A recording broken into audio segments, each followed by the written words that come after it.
Okay, just a reminder to everyone too that we will be recording this so that people that miss out can get it online, as you can for all of the other sessions that we've been running through Connect and Share since, geez, this is number 7, so it's, yeah, nearly 8 weeks ago we started doing Connect and Shares. So if you missed out on any of them, you are more than welcome to jump on our website and download the recordings so you can hear what was said. Just one more minute and then we'll get going.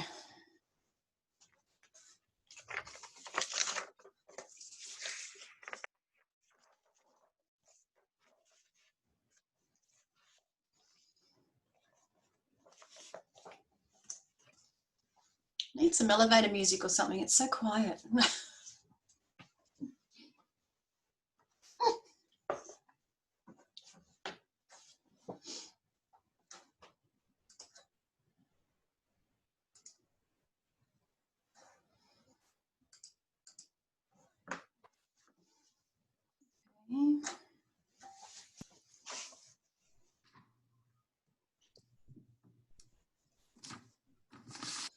Leslie, how many have we got again for this morning?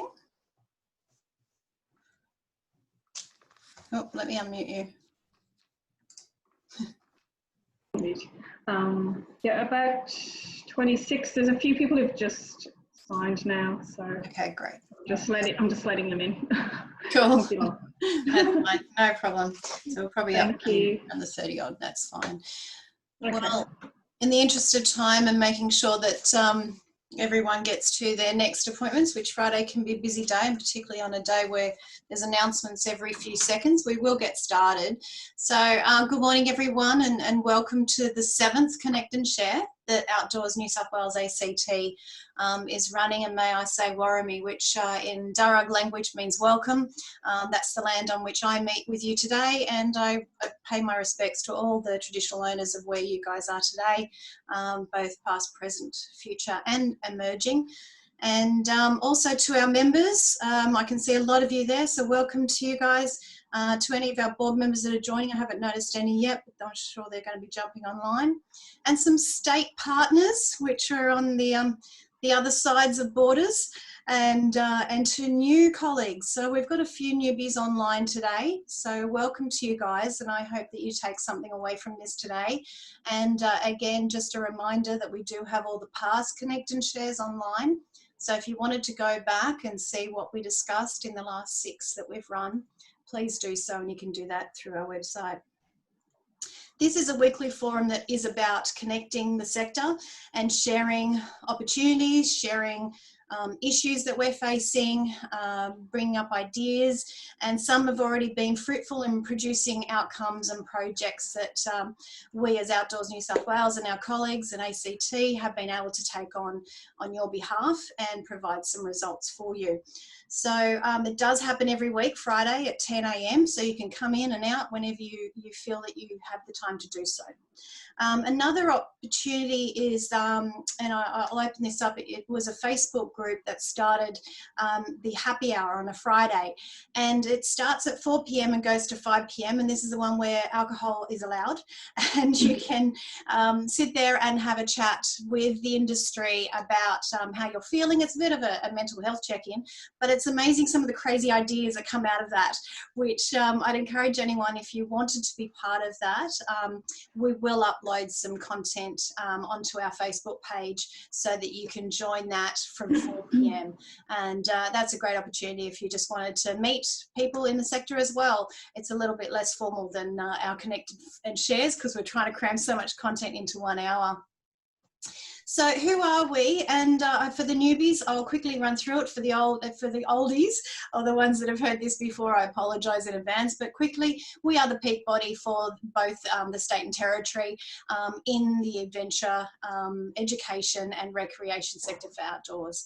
And what that means is we actually stand for a healthy and developing a community that uses outdoors as the vehicle to do that.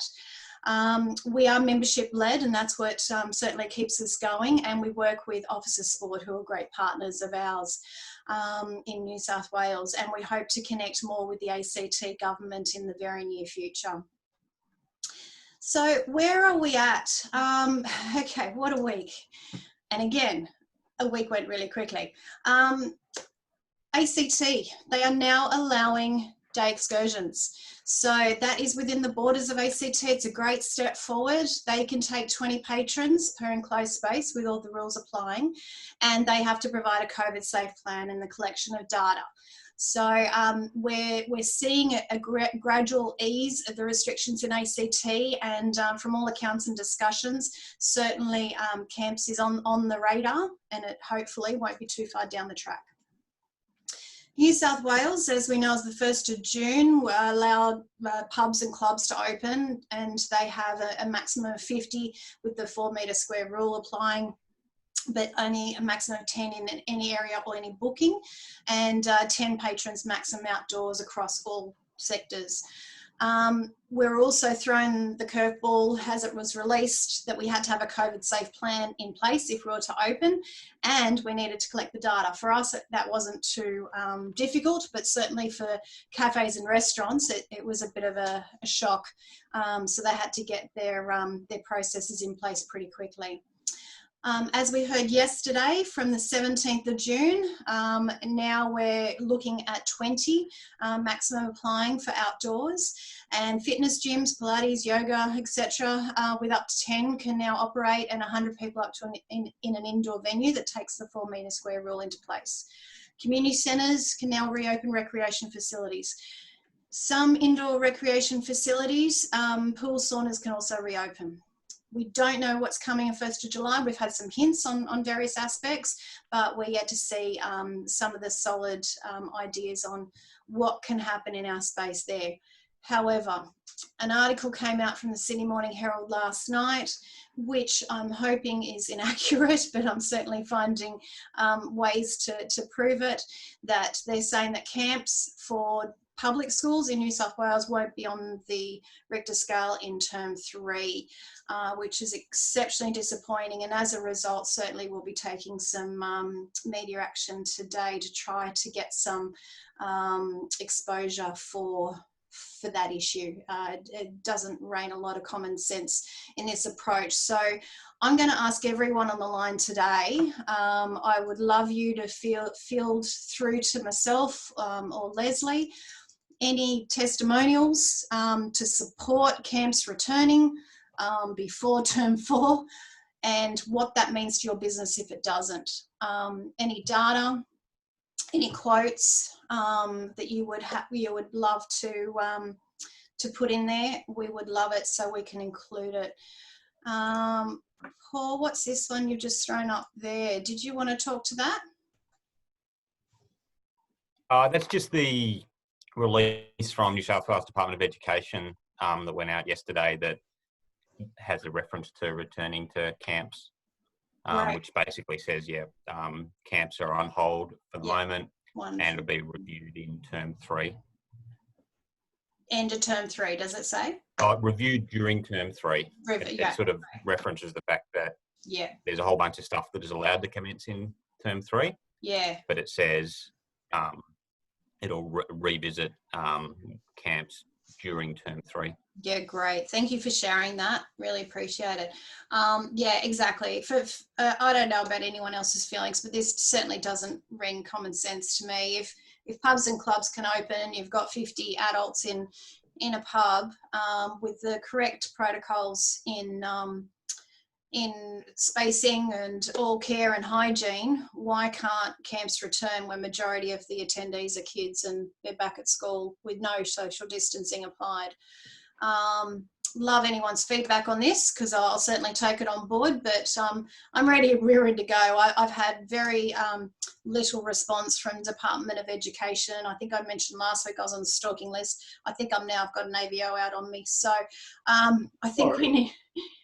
Sorry, Dom, I just got one observation on that. Yep. And I agree with exactly what you're saying about the stuff about pubs and clubs and everything else. Yep. But the one thing that I'm being told so far is it's not actually about a fear for the safety of the kids. There's the other consideration the education people are having, and this is actually a perception of school camps, that people don't go to outdoor education, kids don't go there and learn. Right. So part of the problem is the education departments around Australia are thinking that the kids all need to get caught up on the school they missed in term 2. And what they're saying is, therefore, we're not going to have them going to extraneous activities where they don't learn. And what we need to do, I think, is emphasise that outdoor education is education, and it's actually education that's really valuable for students, and it links into the curriculum. If that needs to be in the messaging, it's certainly going to be in the messaging that we're going to be throwing at the education department here. But I think across the country, we need to get onto that as a message to say, this is not just a fun thing you do where the kids get to have a break from the rubbish they put up with all year. It's actually an important part of their learning experience. And for the advocacy point of view, I think all of us as peak bodies need to do that, but so do the centres. The centres need to be putting that message forward to the education department and to their schools. Yeah, brilliant. To their clients. Thank you, Dom. That's awesome. So if anyone's got any comment... Can I just jump in there as well? Of course, David, go for it. Yeah, I agree completely, Dom, because that's one of the challenges, that they don't see it as valuable. And one of the other things that we really emphasise, and this is what I emphasise within my own school, is that future-focused skill set. Kids have just been through an experience where they need to build resilience. How do they build resilience? Through our sort of programs. And I think that's a really good message to add. The value of what we do is such a powerful learning. You could miss 6 months of class and nobody would remember it. The kids have probably forgotten it already. But yeah, we play a really important part, and that's how I've been messaging to my school as well. On that exact point too, sorry Laurie, I don't want to take over, go for it. The Scouts Australia have just released a report about it's about how scouting develops resilience in children, and they compared it to a survey. I think there's an organisation called Resilience Australia did across Australia of kids, and they benchmarked against that compared to the Scouts who are doing outdoor activities, and they showed all these awesome levels of resilience for the Scouts who've engaged in outdoor activities. And it works because Scouts have such a big membership base. But I think that's another one that we can include references to, even that study, which isn't actually outdoor education, but it's outdoor experiences. And that could be the way we try to use that to our advantage as well. So the resilience piece is awesome, but we need to remember what they're saying is, we want these kids to know how to add up and how to whatever else they do. Speak properly. I should have said proper, shouldn't I? Anyway, we need to address that education piece as well as the health and well-being and the resilience piece. But we just need to throw every argument at them and, make it hard for them to say no, I think. Absolutely. So if anyone's got any data on that, please send it through. If I've got to just add something there, I think whether we're outdoor educators, school camp, the whole outdoor industry, we've done a very poor job over the last whatever years of selling to our customer base, to the public, to government, how valuable all of those outdoor activities are. And if we learn anything from now, that's what we now need to start doing. We might not be able to do it in the short term, but in the medium term, we've got to sell to governments the value of what we do. Yeah, absolutely. Yeah, no, that's great. Thanks, guys. And like I say, if you've got anything that backs up any of that conversation, please send it through. And thanks, Mark, for adding that link in there as well. So watch this space. We'll see what legwork we can get. Even dealing with the Minister's Department, I feel like I've been handballed from person to person at the moment. So hopefully we'll get somewhere very soon. Okay, we'll keep going through because there's a lot in here. So just some reminders. Now, I don't know if Beck's joined us today. Beck, are you online? I don't think I can see her there. No, so has anyone attended any of the ABAT symposiums to date? No? Okay, right. Well, there's only one left, I believe. So the feedback I've heard is that they're getting tremendous international visitation to these symposiums, and they're going really, really well. So unfortunately, they've conflicted with every single meeting I've had, so I haven't been able to get to them. But there's one left, and apparently the international speakers have been amazing. So please, if you haven't, jump on and try to get to at least the last one of that, and support what they're doing as well, because it's certainly a great thing for the sector. Laurie, I think there's still actually 3. There's 2 1-hour ones Right. and a full day one. But Okay. they said I think they had like 600 people worldwide. It's been join insane. them. Yeah. Two of our staff have joined. I haven't. I've had conflicts every single time as well. But Yeah. which is unfortunate. There's no way I'm going to have a full day, I'm pretty sure, to go to it, even though I'd like to. But 2 of my staff have, and they've just said it's been awesome. So yeah, brilliant. So really good speakers. certainly encourage. Okay, well, there's 3 left. That's great, and gives us a bit more of an opportunity. But to have 600 attend these days is just insane. And like I say, it's mostly international visitation at the moment. So come on, Australia, let's support our own. Okay, so you might have noticed we have a blue logo because Outdoors New South Wales and ACT is now COVID safe. So if you didn't know that you could do this, guess what? You can.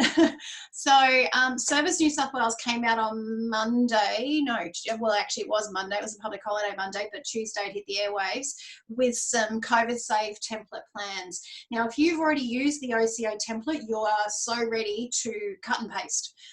Because it's a very simplified COVID plan that Service New South Wales has come out with, and I encourage all the ACT people to also use it because it's a really easy template to use, and you can literally then register, so you can become a COVID safe business, and then you get access to the posters and the logos that you can display on your own business.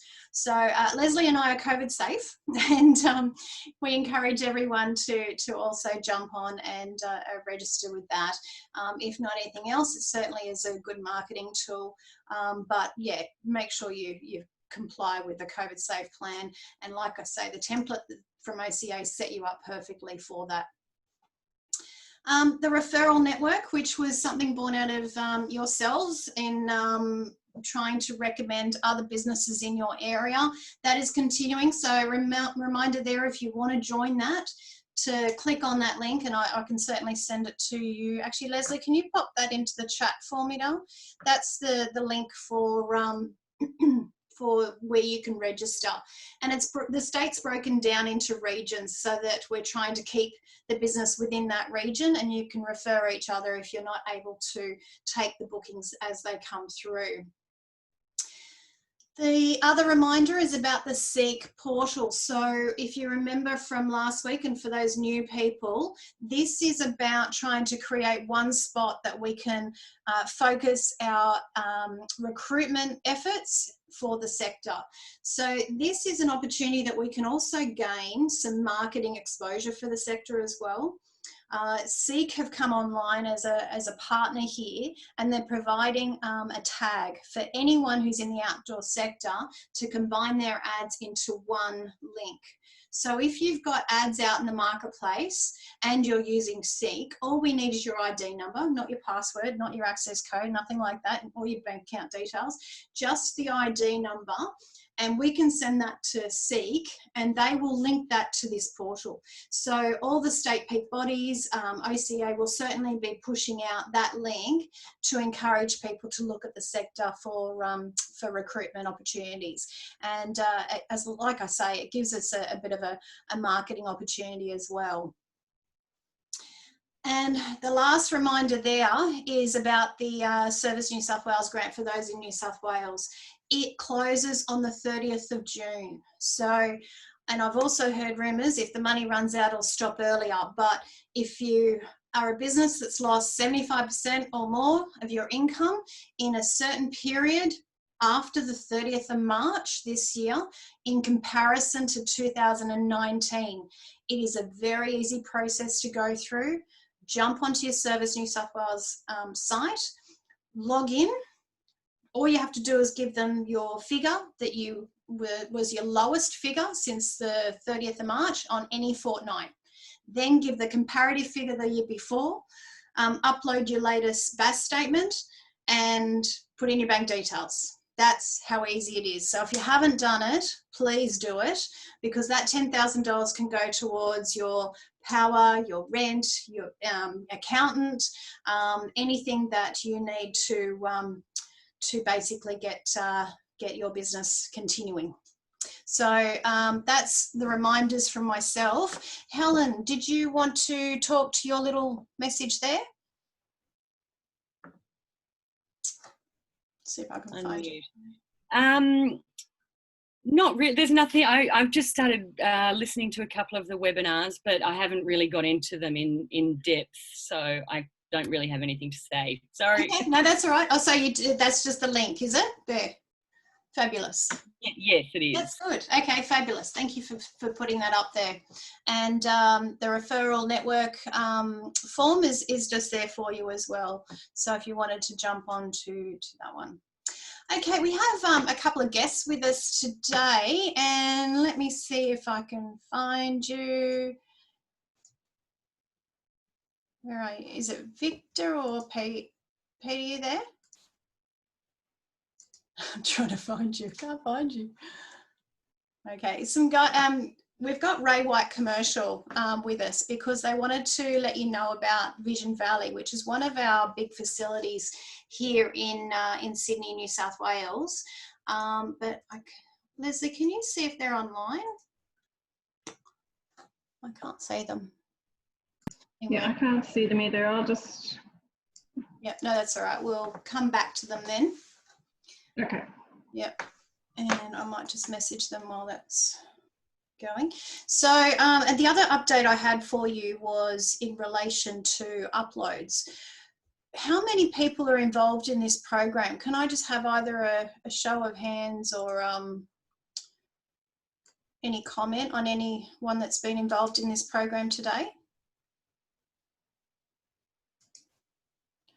Dom, you're it. No one else? What is uploads? There we go. Okay.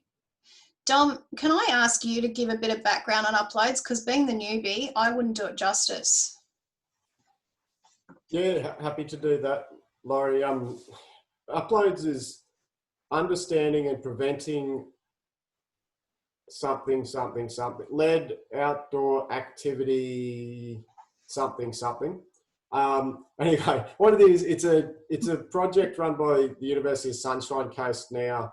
There was a team down at one of the Melbourne unis, one of those ones. Anyway, the whole team basically moved to the University of Sunshine Coast. Uploads it's a systems thinking safety model where instead of always the root cause of every single incident in the outdoors is the leader wasn't trained properly or the leader didn't give proper instructions, they look at the entire system right through from legislation down to environmental conditions.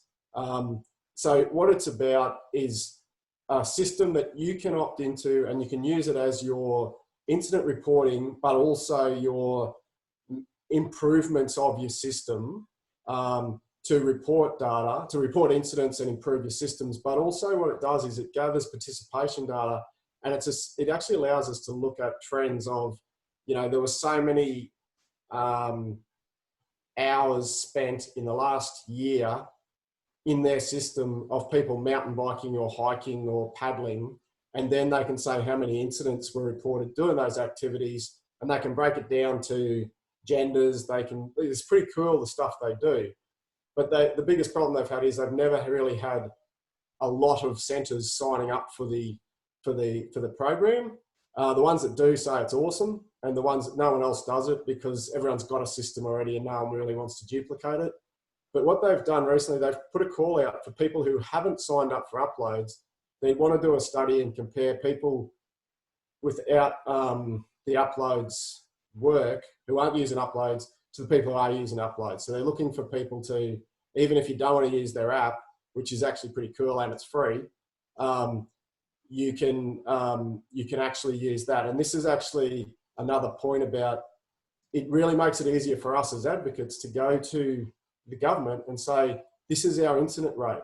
You know, it actually takes out some of the perceived risk of outdoor activities if we get real data. So it's about building up a national data set on outdoor activities and the incidents in those activities. So it is a really good system, but it's been developed, I guess, by academics, which is about building their systems model of incident reporting and understanding incidents better.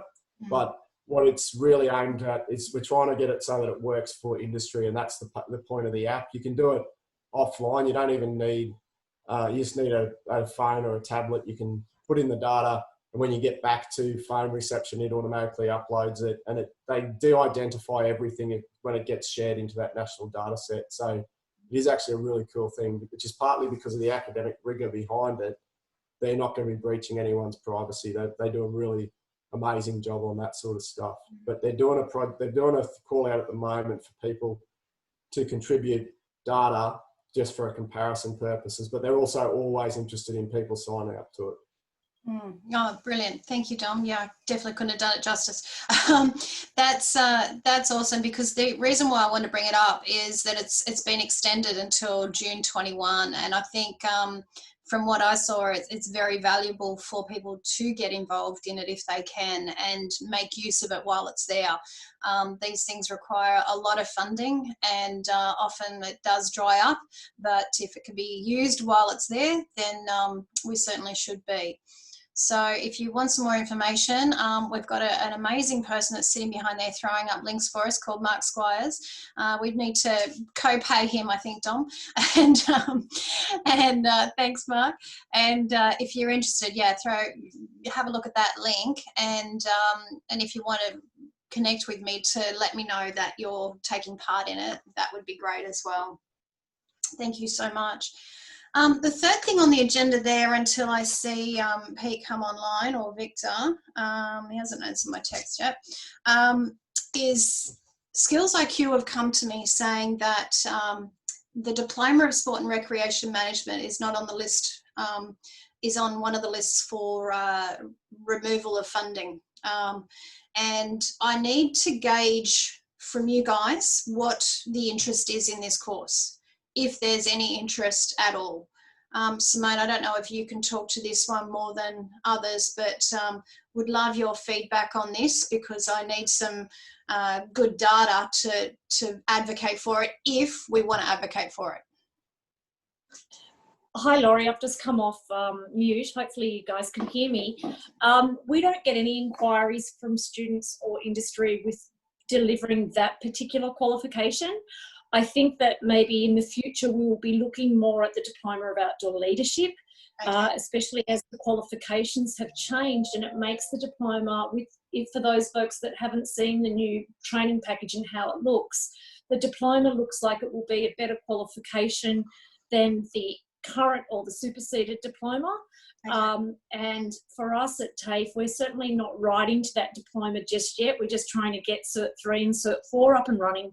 But I feel like the Diploma of Outdoor Leadership will be a better qualification across the board. But that's only from my perspective with dealing with mostly outdoor education providers. Okay. So, you know, maybe hear from someone else's perspective, but I've not actually ever, we don't actually teach that package at all. There might be someone else out there that does, but that's just my 2 bobs worth. No, that's great. Thank you for that. That's good to know. Has anyone had any experience with this course? Warren, heard that TAFE is looking to return to field teaching for outdoor rec courses from August. Simone, you might want to talk to this. Is this accurate? Yeah, sure. So TAFE has a very conservative approach to returning to face-to-face teaching. In order for us to do so, not only do we have our COVID plans, but we've also got separate risk assessments for each activity. What we're doing is we're trialling a program with our adult learners in July from the 29th to the 31st, doing a canoe trip that myself and another teacher will go on, just to look at how we can actually ensure the sanitation, hygiene, social distancing. Especially for us, the thing within TAFE is it's all about adults. So for us, we've actually got to maintain the social distancing. And then we're just going to do a debrief on that. And at this stage, we'll give our students 2 weeks to return to the area, because a lot of them have gone back interstate, or they're all in different locations. And our return to field teaching will be looking first of all at bushwalking, canoeing, and then moving more into roping later on as the situations hopefully ease, the restrictions. So that's our plan at the moment.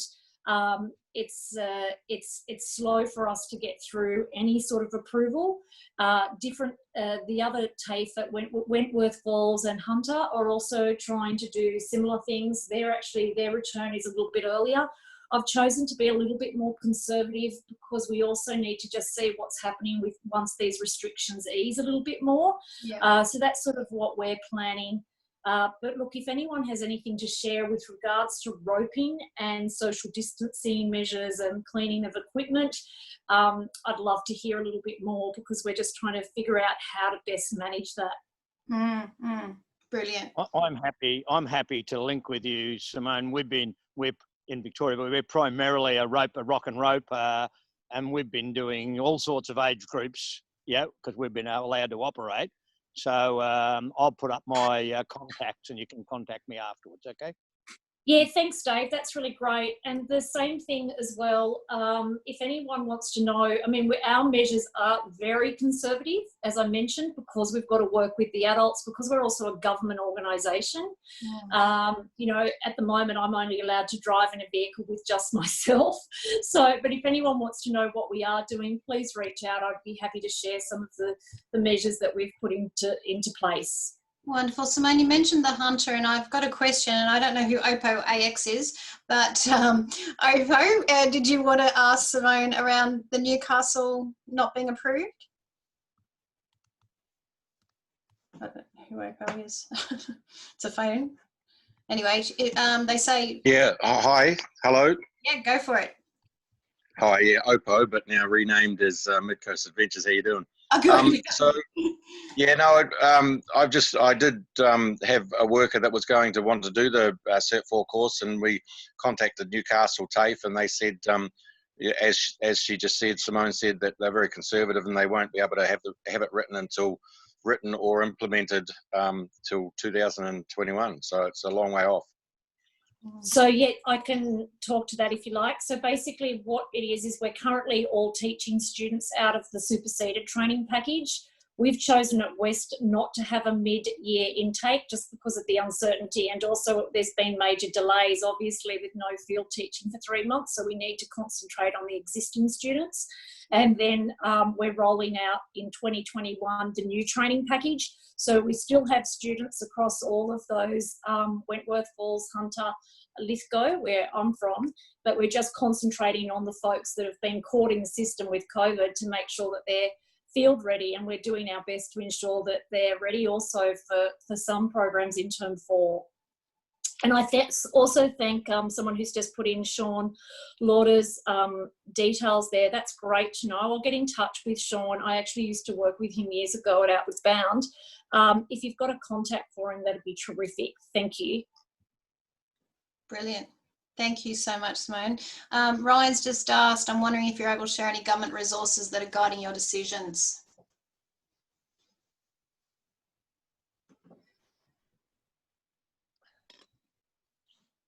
Sorry, just finding the mute button. Look, for us, we're guided by the whole of TAFE New South Wales directive that's coming out each day for us. What I did do, though, with regards to submitting our risk assessment, I also used the template that has been created for industry as an additional checklist to show them what I had been doing and thinking about. So I think having a COVID plan for an activity specific, like we needed to have one for canoeing, one for bushwalking, one for rock. And I think that then with this plan that has been created out of OCA and Outdoors New South Wales, that was a really, really nice fit. Other things we're just already doing is we're just amplifying our field practices manuals around anything around hygiene and sanitation.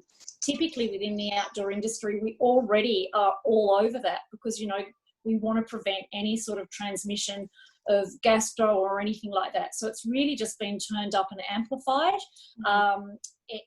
And really it's around those measures that we've just taken into place. We're not trying to do extra things with gloves or anything like that, because at the end of the day, they create a false sense of protection. So the main thing for us is about hand washing and spraying using an alcohol spray. However, I'm hesitant to use that on certain pieces of equipment just due to whether or not it will degrade it, or, you know, it's against the manufacturer's recommendations. So in that case, equipment is washed with soap and water. But for us, our directives are coming out daily from the department, listing what we are to do. Pretty much all courses across the state are connected learning only, unless they're essential services, or unless we do a risk assessment process where I'm trying to also say within the outdoors, we're actually better able in some cases to maintain social distancing. I'm still even working from home, and the directive for us is to continue to do that for as long as possible. So we're really at the very far end of some of those decisions. Absolutely. And I've just answered on your behalf. I hope I'm correct. You mentioned the TAFE guidelines is what's restricting you in some of these things. It's not necessarily the government, the health department and the public safety orders.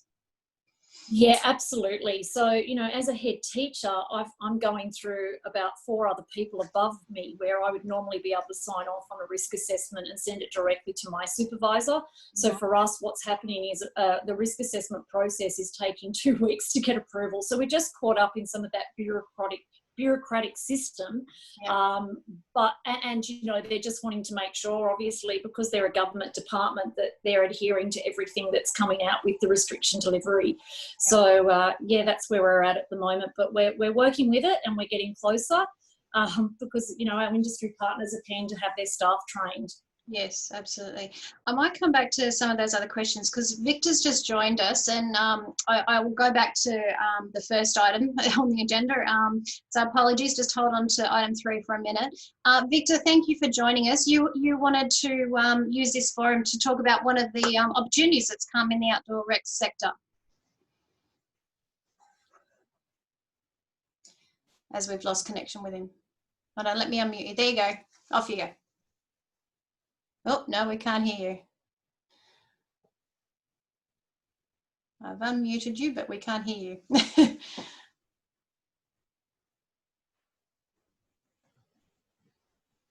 Maybe log out and come back in again if you can hear me, Victor. Give that a try. Okay. All right. So Simone, just one of the things that David said here, are you using the new AAAS for the basis of your submissions to TAFE, just adding the COVID restrictions?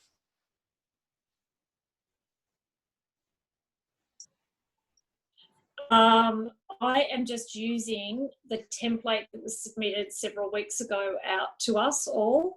Yeah, I'm not quite sure what he's meaning there, sorry. Yeah, I think I can read into it.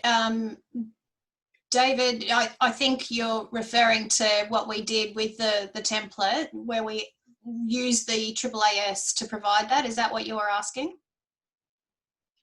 Well, I think that, like in the conduct of an activity, you're submitting to any authority, you'd use if it's say rock and rope, you'd use the rock and rope, the climbing and abseiling AAs, as that's the standards by which you'll run your activities safely in a risk management environment, and then you add your COVID-19 and any other restrictions by authorities into your risk management on top of that. I think the basis for everything we do should be the AAAS. We put a lot of effort into doing it, and it is valuable stuff for authorities to look at. Yeah. Okay, great. No worries. And I think the other thing, I understand what you're saying now, David. I think also for us is the environments we're taking our students in is often at a higher level than the AAAS. So for us, it's when we look at it, when you look at our processes, they're actually at a higher level. But certainly it's good that we've got that as a baseline, and maybe we could start to even put that more into our paperwork. But I think I do refer to it in our risk assessment for COVID. Yeah. Cool. Okay, no, that's good. And thanks, Ryan. That's a great link there from the Food Authority. So for staff training, I'll read Rhonda's. Victor, can you speak and see? Can everyone hear me now? Hey, we can. Great. Sorry, I'm very used to using Zoom on my laptop, but I'm on the run today, so I'm on the phone. I think I had a privacy setting issue with the microphone. Right. No problem. Go for it. Thanks for having me, guys. Now, I understand that Laurie's invited me to come up here.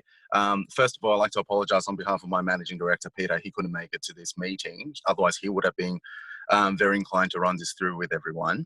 So I'm sure that everyone here is aware Ray White Commercial is being appointed by Wesley Mission to be marketing and selling Vision Valley in Arcadia on their behalf. Now, we are currently on our second week of marketing campaign. We've commenced to take a couple of groups through, and I'll be there this afternoon to take a few more groups through. At this stage, the property is going to be offered vacant possession. As we all know, Vision Valley's been operating for the last 40 odd years, and there's probably still a couple of groups, schools, as well as churches and other corporate conferences that are looking at getting back in to the facility. But at this stage, there is probably no intention for Wesley to continue its operations on site. And hopefully we're hoping that by the end of this month, we will have quite a clear understanding in terms of where we're going to be heading towards. We are running an expressions of interest campaign, and the reason we've chosen to do so is because we're sure that whether the new inbound purchaser is a school, is a religious party, or is a private group, they're probably going to require quite different terms and conditions in relation to the purchase. So what we are doing, and we're working in very closely with Wesley right now to work out the terms and conditions that the property will be sold on. And then what's likely to happen is once we have the interested parties submitting their interest to us, the first thing next month, we'll sit down again with Wesley to work out exactly what's going to happen. And I'm sure we'll come back and let everyone know what's happening. Is there any particular questions that anyone have in relation to the sale of Vision Valley? Great. If you don't have your mic, you can type them in and I can monitor them for Victor.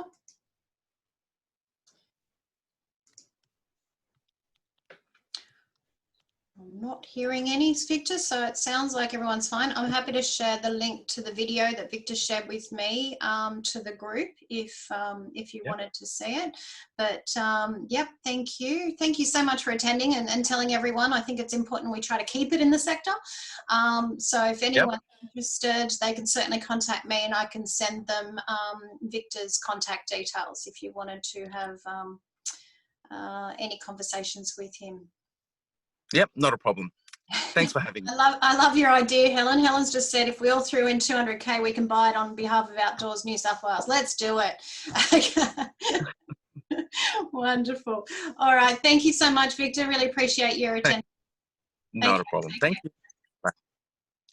Great. As I say, it'd be great to keep it in the sector and operating. I know my kids went there when they were very young, and it's been going for quite some time.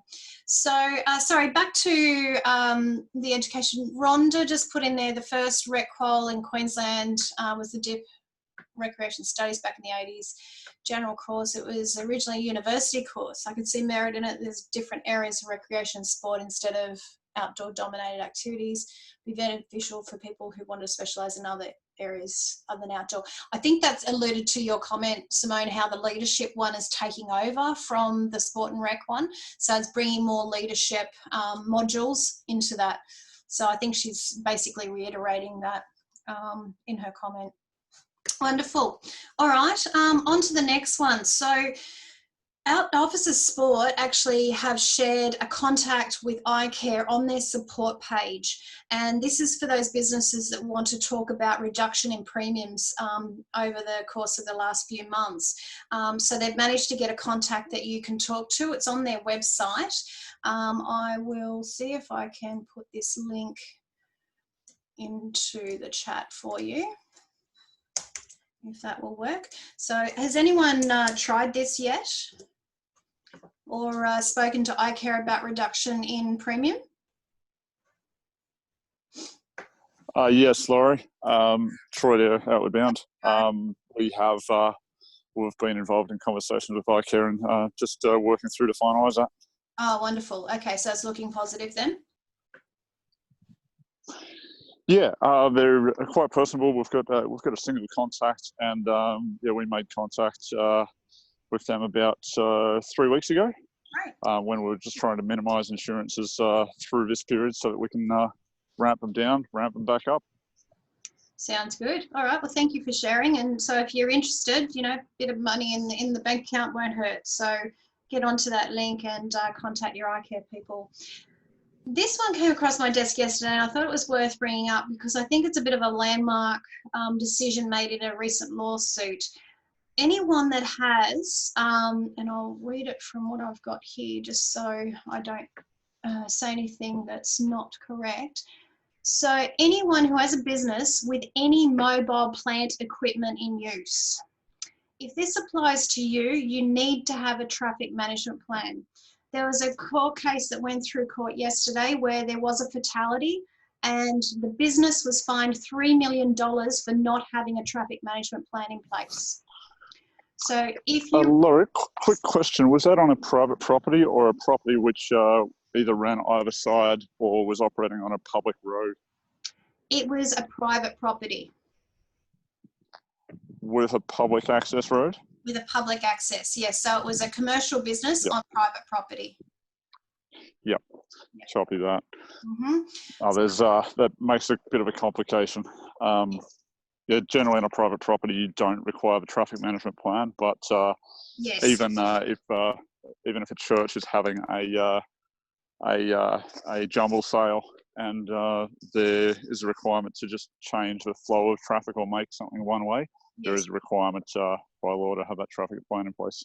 That's right, yes. And that's why I think this is a bit of a landmark decision because it's something that certainly I took exactly your opinion there. Private property is not required, but this company will literally probably go under because they'll find that $3 million because they had no traffic management in place. So, sorry, go on. Absolutely, and for that reason, we don't have a qualified traffic planner at Outward Bound because we don't have a need for it. But in a previous workplace, we did actually send someone for the 2-day course so that they can create a plan. And those are pretty easy to do, off templates, that sort of thing. Yes. But if you haven't done it and something's happened, then you're talking lawsuit. Great, yeah, that's right. So if you do want a traffic management plan template, certainly Troy might have one, but we could certainly locate one for you if you're interested. But I just thought it was worthwhile bringing up today because I must admit I've been involved in a lot of traffic management plans through my career, and this is the first time I've seen a lawsuit on private property. So yeah, please, if you've got mobile machinery in your place of business, get one in place pretty quickly. And the last discussion item there is a reminder more than anything about the tax asset assistance during COVID. So if you haven't already done so, please have a look at that because the asset write-off is, I think it's up to 150,000 until June, and I believe it's being extended till December, but I haven't got the exact data on that one. I can certainly find the link and send it to you if you're interested. So make sure you're jumping onto that opportunity. The business can certainly benefit from writing off $150,000, I'm sure. Okay, is there any other discussion items that people wanted to bring up? Because that brings me to the end of my list that I had for you all. So please feel free to jump in and ask anything or anything that's burning, questions, issues that you've got on your agenda.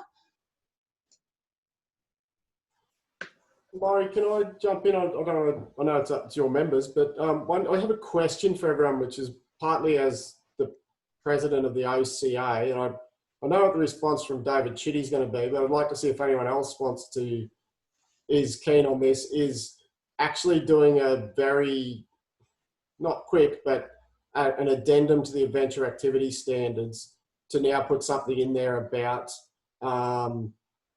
safety in a pandemic. Not even necessarily using the word COVID-19 in there, but putting that in as an extra addendum to the adventure activity standards. We only got the thing finalised in November last year and approved, endorsed by government. But my thinking is, if we want to show government that this document's going to continue to be relevant to the outdoors, then to the whole industry, I think we need to do an addendum to it. And I've sort of been thinking about how we might do that on a shoestring, because there's no government funding to do that right now. But I guess my question for your group is, would people think that's, even if it's only a paragraph acknowledging the existence of a pandemic, which we didn't have in there this time last year because, well, it wasn't on our radar, do people think that's a good idea? I'm sort of trying to do a few straw polls on this, if it's worth the effort to redo it. Anyone want to comment?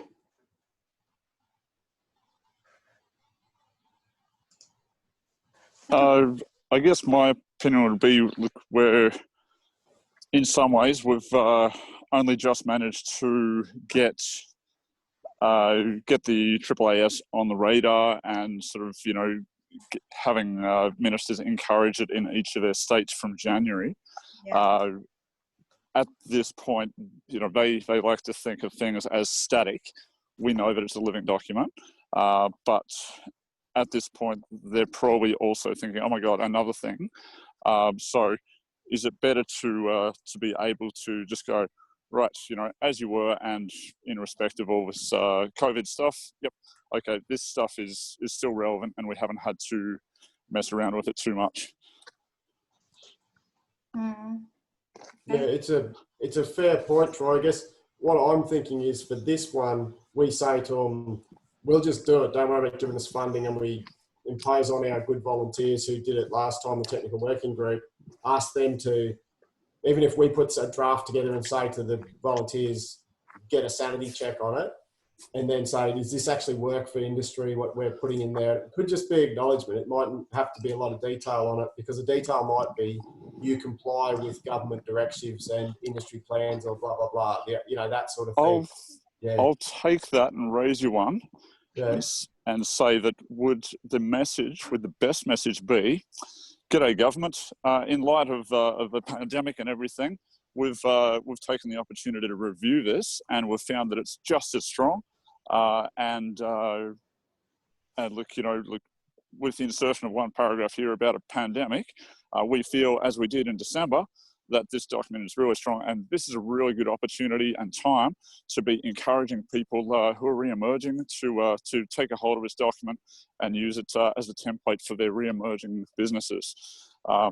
Just, you know, basically shopping that it was a strong document, it's still a strong document, and look, we didn't need to change much because it was so well done last year. Yep, that's pretty much exactly what I'm hoping for, which I obviously didn't explain well enough. But yeah, that's pretty much my entire plan, Troy. That paragraph needs to be written really well, and then actually go back to the government, the ministers, and say, you've already endorsed this. How about you endorse it with this extra paragraph, and we'll get on with it. And that's pretty much what I'd like to do. But I just want to see if people think it's worth doing. Yeah, I mean, look, along with Laurie's representations to the media, look, you know, obviously government's going to be going, well, someone's just had a go at us. What do you want us to do? If they can then take something and say, oh, look, these guys have actually, you know, revisited the plan, which is good. Here's this extra paragraph, and look at what we just did for you, Laurie. Exactly. Yeah. Beautiful. No, sounds good. But let's hear from Dave as well. Well, he's left, so we don't. Yeah, he's very keen to do it. He was involved in the technical working group, and he's already spoken to me about it. Of, you know, this isn't a big piece of work. It's just something that we didn't have on our radar, whatever it was, 3-4 years ago, when the technical working group did most of their work. Yeah. Beauty. Well, Dave's a bit of a machine, so I'm sure he'll contribute where needed. And look, I think it's one of those keystones. It's something which is already done. we can repackage, remessage, and it becomes an underline to the other messages out there, Laurie, through yourself and eventually government. Absolutely. No, love it. Great. You can thumbs up if you agree, or if you don't, certainly drop it into the chat, because it'd be really good to get both perspectives if you wanted to raise it. But I'm getting a few thumbs up, so I think we're on the right track, Tom. So well done. Ian just raised a great topic, which he's really wanting to do some work on risk assessment for the outdoor educators. Ian, did you want to quickly talk to that? I'm happy to host the session if people are interested in jumping online with you and working through some of that. I know we discussed the COVID plans, and I feel like the government's done the work for us there, and with the templates there's no more work that needs to be done in COVID plan, but certainly risk assessment seems to be one of the areas that we do need some work to be done. So Ian, are you there? Can you hear me? Yep, certainly can. Yeah, I spoke a couple of weeks ago about this. I raised it as an issue, and there seemed to be quite a lot of support for those that wanted to be involved. Just keen to really just nut out a few things. It's one thing to have your statements on COVID and sort of an action plan. Yep. It's another thing to look at all your activities and look at how they may be affected as a result of COVID-19 and what we can do. Yep. Looking like we're going to be the first industry out of this game and then the last industry back to work, I think we need to be at the top of our game in terms of what we present to schools in particular, to show them that we have some real solid background and thought into what's going on as a result of COVID in our activities. So I think it'd be good for us to get our heads together and come up with some ideas and just discuss some of the challenges around the different activities in particular. Great. If you want to be involved in that, please just drop it into the chat, because I'll save the chat and we'll do a group. Ian, would you like me to bring on someone from the insurance sector to be there as well as a bit of a guide in it as from that side? Yeah, I'm not sure if that's going to be helpful with their input. I think we're mainly getting down to the nitty-gritty of how activities will be run and what are some of the things that we really need to consider, because as we've gone through it, obviously most companies have been doing this. We've certainly run into a number of different areas where you just look and say, well, what can we actually do to be totally in line with what needs to be done? I mean, we all know that every school we've spoken to, there is no social distancing, there is no anything going on in the school itself. So we're going to be well above and beyond what's going on in the schools when we get them out in the bush eventually. Yeah. But, you know, I think just to have that real solid background documented, obviously, not only in a COVID statement and an action plan, but also throughout our actual risk assessment, which is obviously imperative for all of us to have. Agreed. No, that's great. Look, you're getting quite a lot of interest. So I think this is probably a 2-hour thing, I'm guessing, if not 2.5 hours, Ian, would you say? Yeah, I guess, I mean, I'm just keen for us to work together, to share ideas, to nut a few things out, to look at different activities in particular and look at some of the things that are quite difficult to really manage well.